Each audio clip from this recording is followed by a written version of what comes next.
Bom, nós temos a alegria de ter conosco o professor Carlos Keller, que vai falar sobre uma palestra que saiu por um erro Saiu poético, digital, saiu Ciência, um pensar multidimensional. Esse Ciência foi uma repetição. Ele me ajudou a fazer uma declamação. Ciência. Ciência. Pois então, o professor Carlos Keller, com muita alegria.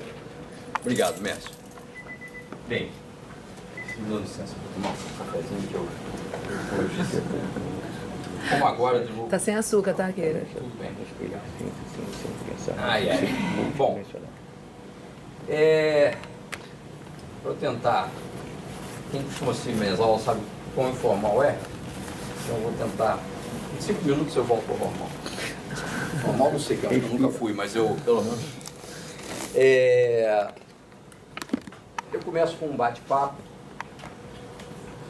claro que aqui é diferente, mas o que eu estou apresentando aqui hoje é decorrência da experiência de tentar sintetizar muitos assuntos para plateias muito heterogêneas. Isso, aliás, estou muito contente de ver o Pinguelli, que foi meu orientador no doutorado, faz 20 anos, e mais de 20. E no mestrado também, né? Mas Pinguelli, juntamente com o Ildeu e a Penha também, mas enfim.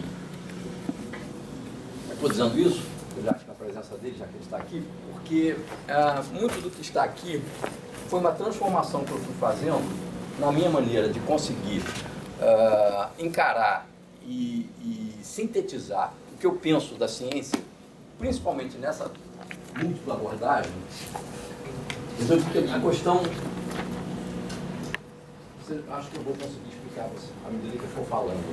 Não vou falar de transdisciplinaridade ou de multidisciplinaridade, é multidimensionalidade no sentido de que são olhares diferentes, como se fossem diferentes pessoas ou diferentes saberes olhando, né?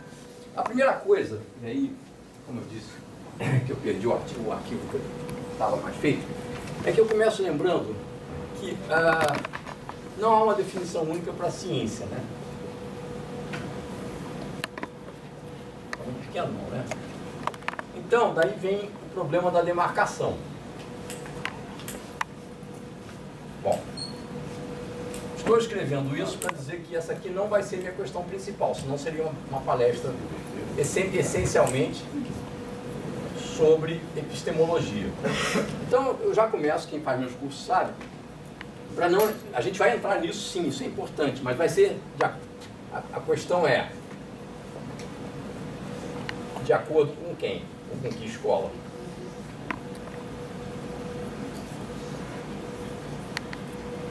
Como isso é variado e é muito polêmico, eu começo logo dizendo o seguinte: vamos falar de saberes.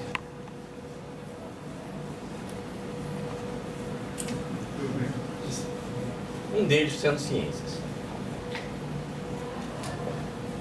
Lembrando aqui, e eu não estou diminuindo a importância do problema da demarcação, não. Demarcação, vocês sabem, é o problema do que é ciência e não ciência. Eu só estou lembrando que isso é respondido diferentemente por autores diversos, né? Então, só para lembrar, vou falar um pouco deles rapidamente. Para os positivistas e para os neopositivistas lógicos, por exemplo, o que se opõe à ciência é a metafísica. Seria um discurso sem sentido, sem qualquer racionalidade. Já para o Popper, o que se opõe à ciência, o que não é ciência, é a pseudociência. E é interessante, o Popper ele é muitas vezes visto como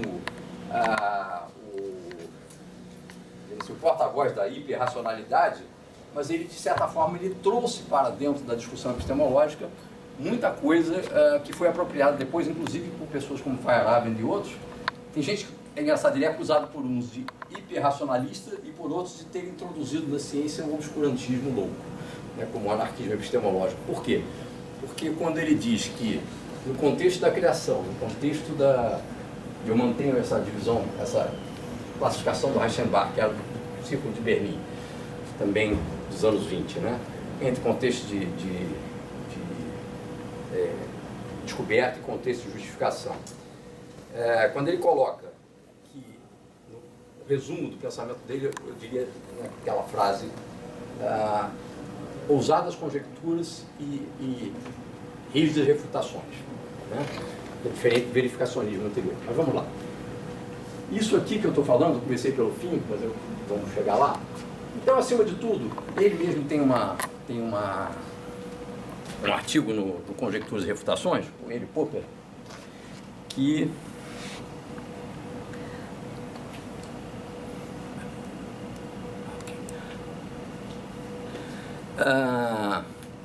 as origens do conhecimento da ignorância, que é muito interessante.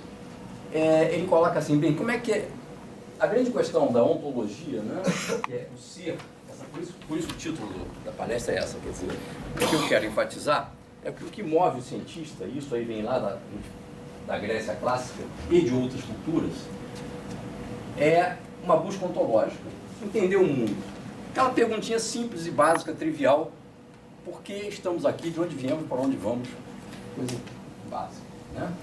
E a ciência, claro, tem que responder cientificamente, criticando isso, com ceticismo. Entretanto, como eu disse, nesse trabalho dele, que fica no livro Conjecturas e Refutações, ele coloca muito a seguinte pergunta, que eu coloco para vocês pensarem internamente também, né? Como é que eu sei que alguma coisa é? Porque a grande questão é essa. A ontologia é muito importante, ele resgata a metafísica, isso é muito interessante, porque a ciência do início do século XX, a doutrina dominante era o verificacionismo, quer dizer, é científico aquilo que é observável experimentalmente, mensurável e preditível, né?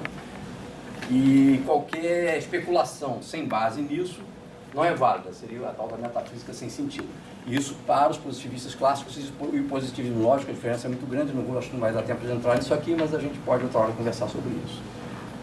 E ele coloca, e muitos outros, né, essa pergunta, como é que eu sei, que é a pergunta epistemológica, né? Como é que eu sei que algo é algo? Né? Bem, no fundo chega-se à conclusão que a gente sabe até certo ponto. Né? Mesmo Popper coloca que episteme, como queriam os gregos, a gente vai falar um pouco disso aqui, é inatingível, que seria aquele saber do logos. Fisiologoi, como dizia Aristóteles, né? Utilizar o logos, a ideia platônica. Aristóteles ele não é tão transcendental, mas de qualquer forma, uma razão absoluta para compreender o mundo da natureza. Physis aí no sentido grego é tudo que é natural, tá? Não é a nossa disciplina da física, é tudo que é o mundo, seria o cosmos, né? Então ele dizia que os primeiros pré-socráticos, no caso, né, isso dito pelo próprio Aristóteles, eles eram fisiologoi. A palavra filósofo vem depois porque vieram sofistas, né, que seriam aqueles que têm conhecimento, ficaram muito mal vistos por várias razões, que acho que a maioria de nós sabe, e algumas até errôneas, e então veio a palavra filósofo, quer dizer, o amante do saber, não aquele que tem o saber, mas o que ama o saber, né? Bom, e aí ele disse, a gente sabe, provavelmente alguém vai responder, se você pensar, porque eu ouvi no corredor, porque eu li no jornal, porque passou na televisão, ou porque eu li no livro de um autor clássico, muito culto, né? Mas dificilmente, pouquíssimas experiências que a gente sabe, a gente realmente realizou-as. Nós fomos lá fazê-las. A gente acredita que quem fez aí vem a questão da ciência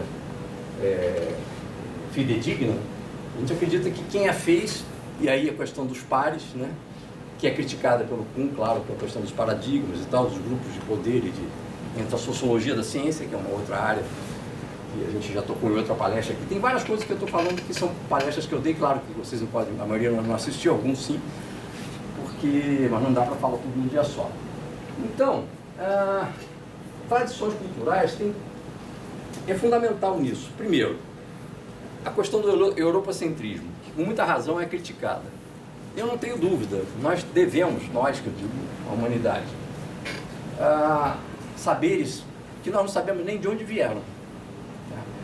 Eu gosto muito da noção do Gordon Childe, que é um antropólogo já tem algum tempo, mas eu acho que foi ele que criou a expressão de revolução neolítica, né? A gente não pensa muito nisso em geral, mas hoje em dia está se voltando a pensar nisso com o Jared Diamond, por exemplo, né, com armas, germes e aço, tal, com toda a questão ecológica. Ele faz uma pergunta simples, ele pergunta o que é aquilo que não dá para a gente viver enquanto ser humano, digamos assim, mas claro, a gente sobrevive. talvez, depois de um desastre de avião, sem roupa, sem comida, mas eu digo, numa sociedade, eu consigo passar sem computador, sem celular, sem luz elétrica, sem televisão. Agora tem coisas, parece que eu estou exagerando, mas pensa bem profundamente. Cadeira, talher, fogão, prato, panela, mesa, teto, porta, janela, tá? Com isso aí, né, lamparina, coisas assim. Com isso aí a gente já tem uma vida decente, dá para ter uma vida social razoável e funciona bem. Bom, por que eu estou falando dessa aparente bobagem? Porque todas essas coisas que eu citei são invenções do Neolítico. Eles vêm desde a domesticação agrícola e dos animais e antes da idade dos metais, antes da idade do bronze e do ferro, né? Que é quando, há mais ou menos 10, 12 mil anos, começo do Holoceno, né? Final do Pleistoceno. Embora outras heranças culturais, existe a questão da emergência, né? A emergência da consciência é muito discutida, né? Porque não se tem registro escrito. Mas algo aconteceu entre 50 e 80 mil anos atrás, aparentemente, como é que se diz? Os registros fósseis do Pleistoceno, desde 200 mil anos atrás, 150 mil, são indistinguíveis do Homo sapiens moderno, mas os registros, né? Quando apareceu a linguagem, os registros paleográficos, né, indicam claramente uma consciência. Aí varia, né? A arte, por exemplo, talvez religião, 50 mil anos atrás, 30 mil, falando de coisas que todos conhecem, né? As cavernas do tipo de Lascaux, recentemente se descobriu enterros, né? Há uma discussão até sobre Neandertais, mas isso eu não vou entrar, que já é muito complexo. Mas enterros com crianças e tal, adornadas com roupas e com resto de roupa, né? Mas cheio de flores, resto de flores, pólens, há 30 mil anos atrás. Então indica já crenças muito bem estabelecidas. Bom, nós herdamos tudo isso, certamente. Eu esqueci quem que falou que nós somos um repositório, um museu vivo dentro de cada um de nós. Tanto no sentido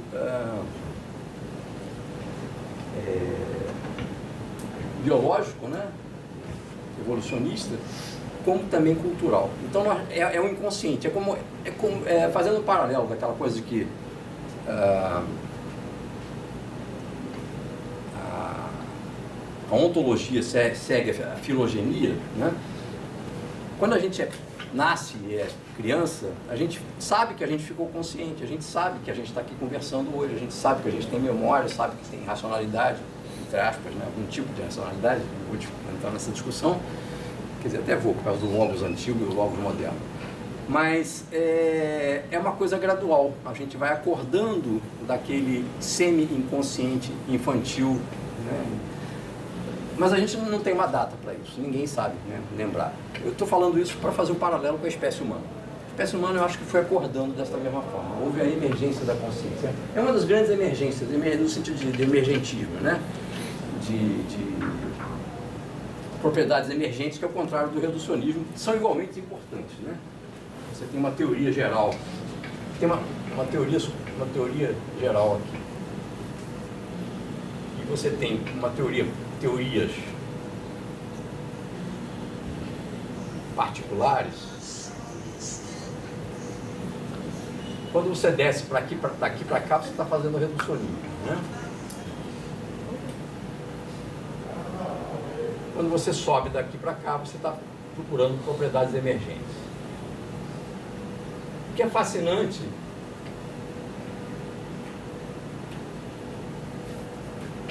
é que esse lado aqui é fundamental. Um exemplo óbvio, é muito importante a gente entender a vida, digamos, a biologia, no nome que a gente dá hoje, em termos de física e química, mas isso não quer dizer que a física e a química expliquem o que é a vida. A mesma coisa é a consciência. A gente pode pensar o que é um ser vivo, mas pensar o que é a consciência não é automático.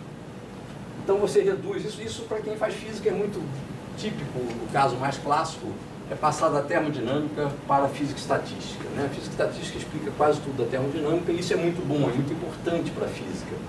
E depois, quando você sobe, surgem propriedades emergentes, nem todas decorrentes. Eu vou dar um exemplo trivial, mas que eu acho que é importante para gente de qualquer área, porque é um tipo da experiência que todo mundo conhece, independente de ter feito física, química, o que for. Se você pegar oxigênio puro ou hidrogênio puro, são gases, como vocês sabem, né? O oxigênio tem lá suas características, é bom para respirar e tal. O hidrogênio é explosivo, não dá para respirar e tal. E você pode analisar matematicamente, cientificamente, bastante detalhes deles. Você pode, inclusive, com a equação de Schrödinger e tal, tentar calcular os orbitais quânticos moleculares deles. E até, talvez, eu não sei, Pinguelli deve saber, eu não tenho certeza, mas eu acredito que possa até prever que dois hidrogênios com oxigênio formem uma nova molécula chamada H2O, que é a água.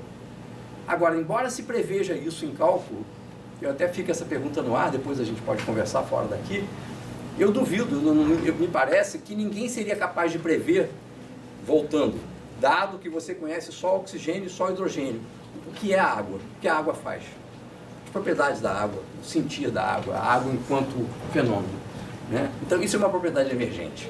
Tem outras, né? Sódio é um metal, né, duro e tal, cloro é um gás mortal, inclusive, usado na guerra. Você junta um com o outro, da NaCl é sal de cozinha. Como que de um gás mortal e de um metal com certas propriedades você usa na cozinha diariamente sem problema, né? Então isso é uma propriedade emergente. Voltando ao nosso caso, então, cada cultura tem sua tradição, ou muitas, né? Existem muitas questões interculturais. Sobre a Revolução Neolítica, aí tem vários sentidos de cultura, né? Eu estava falando até do Paleolítico, do Neolítico, isso aí é uma coisa de paleoantropólogos e pessoal de pré-história e tal. Eu acho fascinante, nós herdamos muitas coisas deles que nós nem sabemos, né? Agora, isso aí são as tradições étnicas civilizacionais. Agora, uma diferença, né? As tradições civilizacionais, aí eu já penso mais no Toynbee, por exemplo, já são aquelas civilizações que nos legaram a cultura escrita. Dali a gente sabe muito bem, por exemplo, vou dar um exemplo para simplificar e tentar ser rápido, porque é muita coisa para falar.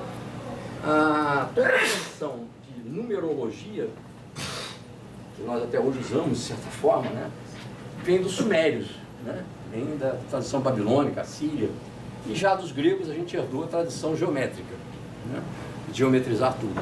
As duas tradições são fundamentais. A gente deve a Descartes, apesar de sérios problemas que eu tenho com ele, pessoais, mas isso aí a gente pode discutir outra hora. Eu não sou muito amigo dele, não.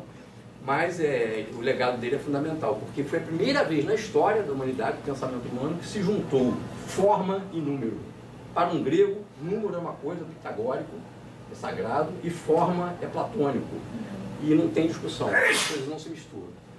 Com a geometria analítica de Descartes se junta uma coisa com a outra e tem toda a teoria das funções que vai depois dar no cálculo, e o resto da história a gente sabe, se não souber vale a pena conversar sobre isso, que é muito bonito. Mas enfim, sem tirar o mérito dele.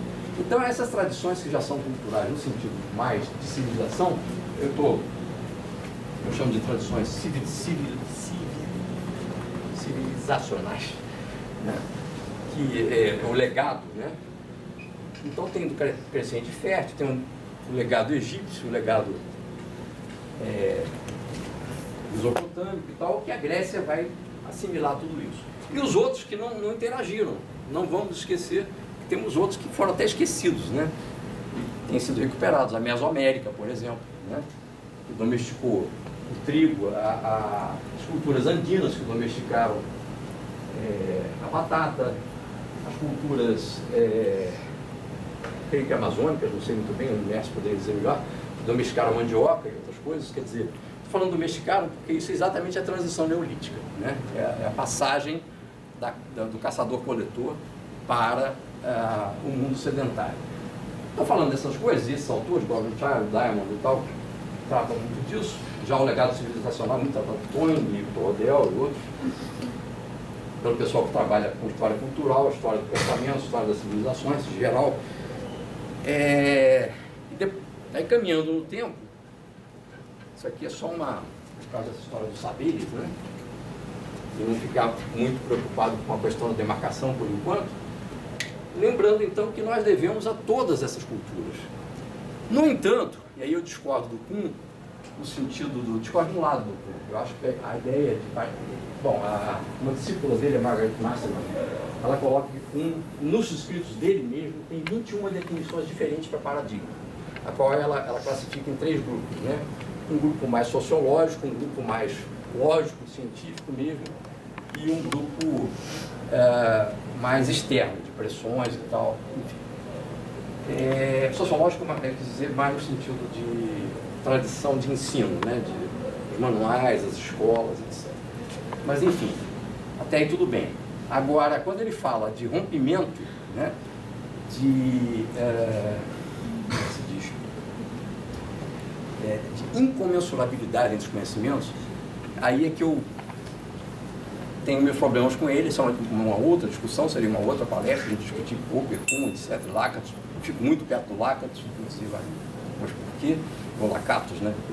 Eu costumei falar Lakatos por causa daquele acento dele, mas ele, na verdade ele é húngaro, eu não sei, ele é húngaro. Mas, na questão da incomensurabilidade, por exemplo, ele diz que o mesmo termo, massa, por exemplo, não é a mesma coisa em Newton e na relatividade. A gente sabe que não é, claro. A massa varia com a velocidade, etc, etc. No entanto, ou uma coisa mais geral, geometria euclidiana e geometrias não euclidianas, lógica clássica e lógicas não clássicas. Ele diz que não dá para conversar uma com a outra. Eu discordo porque eu acho, na minha opinião, há uma linha, claro que muito mutante, e a gente deve isso muito a Pierre Dieme, esses pensadores que se debruçaram sobre a Idade Média, que fazem um link entre o pensamento greco-romano e mediterrâneo, que abrange também, claro, os próprios gregos, já são uma síntese dos sumérios, egípcios, né? O Filgueiras costumava dizer que era importante para os gregos irem fazer pós-graduação no Egito, né? Porque uma coisa que a gente não lembra, todos vocês sabem disso, mas a gente não lembra. O tempo que separa nós aqui, nosso ano 2000, 20 séculos, do nascimento de Cristo, é menor do que o tempo de Cristo até a construção das pirâmides. Isso dá uma dimensão, é uma coisa muito impressionante. A duração do período egípcio e dos seus contemporâneos, né, mesopotâmicos, sumérios e tal, é uma coisa que a gente custa a própria... Bom, a nossa civilização ocidental, ela, a gente sabe, é baseada na tradição greco-romana, principalmente herança histórica, platônica e na tradição mosaica, da lei mosaica, né, hebraica. E o Antigo Testamento, que em geral é dado como algo muito antigo, na verdade é recente quando a gente pensa em termos de revolução neolítica, porque uma vez eu li um texto que eu não consigo localizar, e que aquilo ali é uma sucessão de relatos e regras de conduta, o Antigo Testamento, não é o Novo não, típicas da Idade do Bronze. A Idade do Bronze é muito recente, gente, em 2000 a.C. para cá, mais ou menos. Então, em termos de... a Revolução Neolítica é 10.000 a.C. Então, a coisa já estava muito desenvolvida quando se compilou a tradição. Claro que a tradição deve ser mais antiga, mas quando se compilou os vários escritos do Antigo Testamento, a gente pode dizer que é uma coisa recente, já é pós-pirâmide, né? Muito, né? 20 séculos depois. Bom, então, isso tudo para dizer que eu acho importante todos os saberes. Daqui sai um caldo múltiplo que vai dar em muitas coisas, entre eles um saber particular que a gente chama de ciência, ou ciências. Quando o Popper e outros resgatam, e eu repito, cabe Popper resgatar o valor desses conhecimentos, não só ele, mas eu digo dentro da epistemologia, dos conhecimentos clássicos, quando ele diz que não importa de onde vem a sua inspiração. Pode ter sido num sonho, pode ter sido num terreiro de macumba, pode ter sido paixão espírito, pode ter sido porque você viu alguma coisa, se inspirou, você não sabe explicar. O problema para ele é, diferentemente dos indutivistas, não é como você induziu para generalizar o universal. O problema dos universais é outra questão importante, né? Está em Platão, permanece até hoje. A questão é você justificar como que aquilo pode ser reproduzido e falseado. Você tem que dar as condições pelas quais você está disposto a abrir mão daquela teoria porque ela foi falseada por algum experimento. Porque o universal é fácil mostrar, né? Jamais, pelo ceticismo de Hume mesmo, né? Jamais pode ser por um número finito de observações, você jamais pode saber que uma coisa é universal. Mas basta uma negação concreta, né, um experimento curso, na opinião dele, isso aí depois vai ser relativizado também pelo Lakatos e outros, para que aquilo seja abandonado como universal, porque teve um caso em que ele não se aplica. Então ele diz que... E como é que ele sai dessa? Ele diz, bom, talvez a gente não possa nunca ter certeza de nada. Ele acredita numa tendência assintótica à verdade, muito interessante. Tem a verdade aqui, ele acha... Os relativistas, o conhecimento humano seria algo assim, você não sabe, é uma questão de escolha, né? Mas, relativistas absolutos. Ele acha que o conhecimento científico, isso aí é a opinião de cada um, né, seria algo que vai crescendo, que nunca vai chegar nessa tal da verdade, mas vai se aproximando cada vez mais. Óbvio que isso aqui, como toda curva em ciência pseudo-exata, né, que não existe, é algo, uma tendência, né, com quedas e subidas e tal. Aliás, não posso deixar de novo citar o Filgueiras, que é uma historinha, mas que é bem verdadeira. Vocês guardem bem que as ciências exatas são 3, né?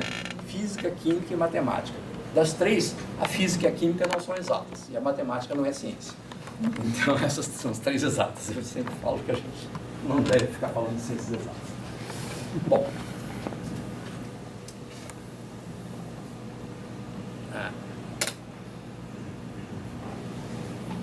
Bom, então, a ontologia é algo que é uma parte da metafísica. Portanto, para a ciência tradicional, como o positivismo e outros, não deveria fazer parte da ciência, porque seria algo sem sentido. No entanto, o Popper resgata a metafísica como sendo os pressupostos a partir dos quais você precisa deles para fazer alguma ciência. Se você não tem pressuposto nenhum, inclusive é fácil mostrar, se eu tiver tempo eu posso falar até, dos pressupostos metafísicos do próprio positivismo lógico também, que eles também tinham os deles. Sem isso eles não podiam fazer ciência, não podiam fazer nada, né? Apesar do Carnap ter escrito a construção lógica do mundo, né? Der Logische Aufbau der Welt, ele parte de 3 pressupostos que ele assume, ele sabe o que ele está fazendo, que ele fala, eu não vou poder provar a vocês isso, a partir daqui a gente prova o resto. A gente depois pode falar desses.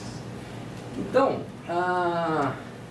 o que é interessante é que, então, por isso a ontologia, durante séculos, né, talvez desde na época da primeira revolução científica, Newton, Kant e tal, ainda estavam em busca disso. Tanto que Kant é o último, acho, a escrever algo do gênero, quando ele fala prolegômenos a toda a metafísica futura. Quer dizer, ainda buscam uma metafísica como parte fundamental da ciência. Mas depois isso foi abandonado. E é um abandono aparente, tá? Eu vou falar da segunda revolução científica, eu estou adiantando rápido para a gente poder conversar, porque é muita coisa para dizer, e independente do meu atraso, volto a me desculpar, mas não daria para falar muito. O positivismo, que é muitas vezes visto como uma característica quase que hegemônica do século XIX, está longe de ser isso. O positivismo, na verdade, como ele nega a possibilidade da metafísica, e, portanto, ele nega a busca da verdade, da causalidade, pouca gente lembra disso. Então, quando você diz, fulano tinha uma visão mecanicista de mundo, se a gente vai ver visões de mundo, uma visão eletromagnética de mundo, uma visão energetista de mundo, tá? São visões realistas materialistas, que se opõem ao positivismo, porque elas partem do pressuposto de que você pode retroagir de causa em causa até a causa última, a causa primeira, né? Como queriam lá os gregos e tal. Isso volta na ciência pós-iluminismo. Eu diria que houve 2 momentos na humanidade, o logos, né, a ideia, escrever logos com maiúsculo, eu diria que foi com Platão e depois com Kant. Ora isso, na Idade Média e Renascimento, isso caiu muito para um conhecimento revelado, né? Com Kant, ele julgou aquela pergunta clássica dele na abertura do Crítica da Razão Pura, né? Como é possível a existência de uma ciência pura da natureza? Porque ele sabia que pela indução ele não podia chegar a nada, não podia ter certeza de nada. E ele acreditava que Newton